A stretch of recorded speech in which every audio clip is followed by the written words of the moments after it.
Je suis très heureux de vous retrouver en ce début de carême. Nous aurons deux petites réflexions pour introduire ce temps qui n'est pas toujours facile, et puis je donnerai quelques nouvelles de la paroisse. Le carême, c'est vrai que l'Église nous montre, face à l'immensité des besoins humains, des injustices, des problèmes, des troubles un peu mondiaux, des initiatives en réponse qui sont des initiatives à la fois individuelles et puis pour lesquelles nous nous encourageons les uns les autres. Ça peut sembler disproportionné entre les menaces de réarmement nucléaire aux États-Unis face à la Russie, aussi ces guerres interminables du Moyen-Orient. Qu'est-ce que je peux faire? Qu'est-ce que chacun de nos auditeurs peut faire?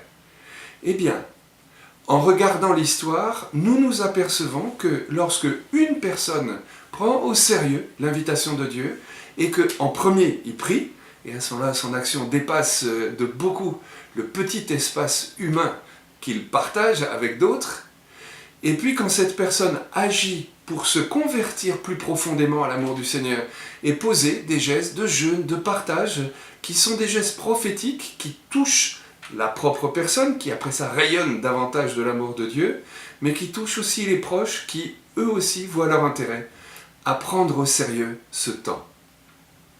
Deuxième petite réflexion.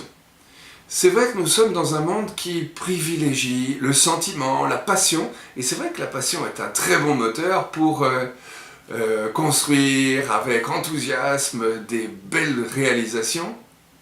Le carême, c'est un temps d'enfouissement.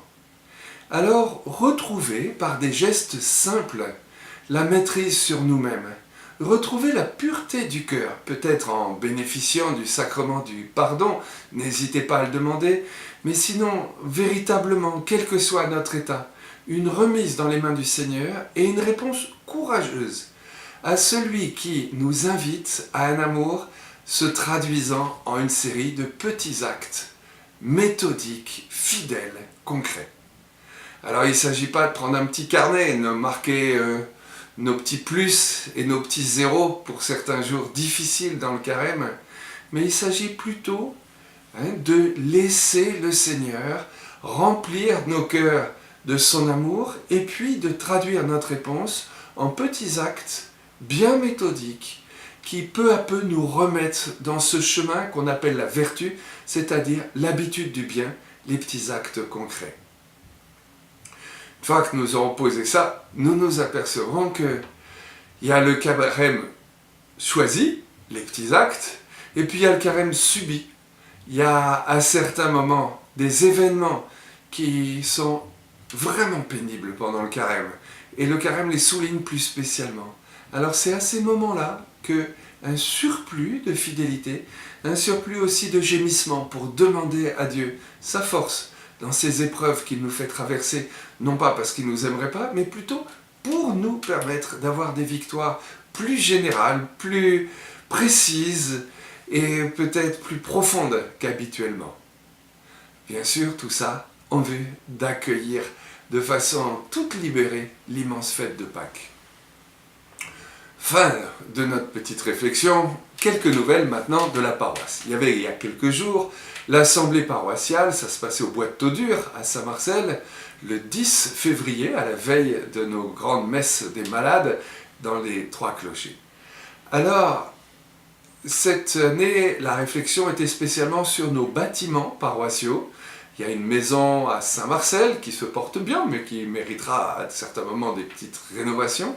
La nouvelle maison de Châteauneuf, qui après quelques péripéties et la destruction de l'ancienne maison, qui a fendu le cœur à beaucoup, et ça se comprend, mais cette nouvelle maison, maintenant, a acquis une série de belles perspectives, et beaucoup de rencontres s'y font. Je suis très heureux, et du beau mobilier tout neuf pour cette maison bien neuve, et aussi de tous ceux qui se la sont appropriés pour redonner une âme au lieu et plutôt pour accueillir tous ceux qui sentent bien.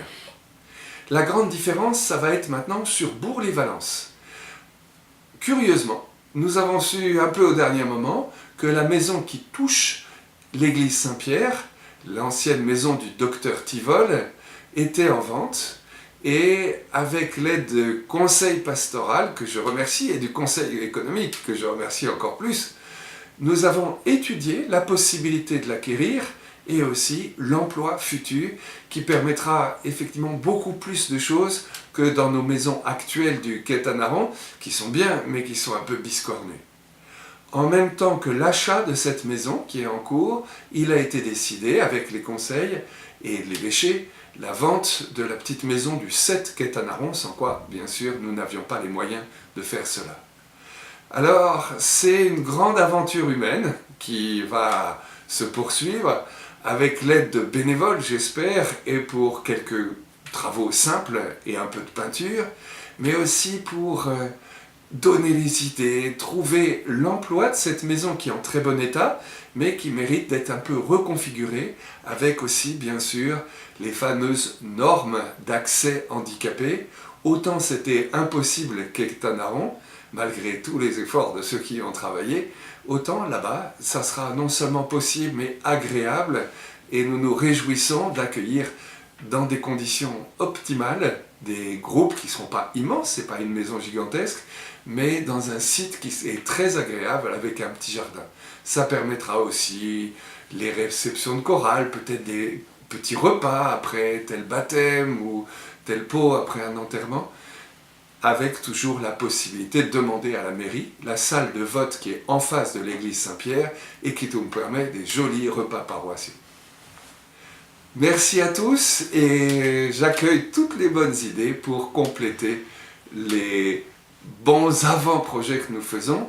Oui, j'ajoute tout de même que par la suite, et la réflexion a commencé, mais les décisions ne sont pas encore tout à fait prises, en réponse et au pape François qui nous demande d'accueillir, et aux associations de Bourg-les-Valences qui nous montrent que certaines personnes vivent dans une précarité qui est totalement insupportable dans le monde d'aujourd'hui, la paroisse va aménager une des petites maisons du Quai Tanaron, la maison dite Viquerie, de l'autre côté du petit jardin. C'est en train de se réfléchir, donc si certains veulent nous rejoindre pour l'équipe qui accueillera une famille en grande difficulté, bien sûr, vous êtes les bienvenus aussi. Merci.